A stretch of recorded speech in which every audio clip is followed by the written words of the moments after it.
Kingdom of Saudi Arabia came into existence as a result of a rebellion against the Islamic Khilafah state. Britain sought to strike the Islamic State from within by Muhammad ibn Saud and later by his son Abdulaziz.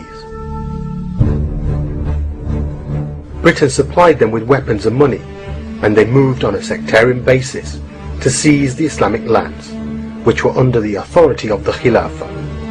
They took up arms against the Khalifa and fought the Islamic armed forces, all the time goaded by the British. It was well known that Al Saud were British agents. The huge arsenals and equipments which reached them via India and the monies to cover the war effort against the Khilafah were supplied by the British. Al Saud's family reward for playing the most important role in this rebellion was to be granted by the British the position of future rulers of Hijaz. They had so much trust and confidence in their British masters and were so arrogant of their possession that they called it Saudi on September the 23rd, 1933, the only state in the world to be named after a family. After destroying the Khilafah in 1924, these principles were swept aside, and the Western powers carved the Muslim Ummah into nation states, installing puppet regimes in order to ensure the suffocation of the people, both intellectually and politically.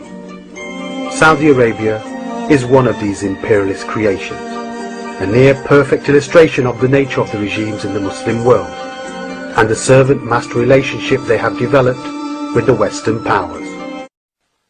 Contrary to popular Western myth, it is the Saudis that are dependent on the US, and not the other way round. The relationship is one in which the Saudi regime has no leverage over the US, while the US exerts almost total control over the regime, with the power to remove the regime overtly or covertly. So we say to the Salafis, you and your Kafir masters, you are the real Khawarij because you give your bay'ah to George Bush in massacring Muslims to conquer Iraq, the land of Abraham.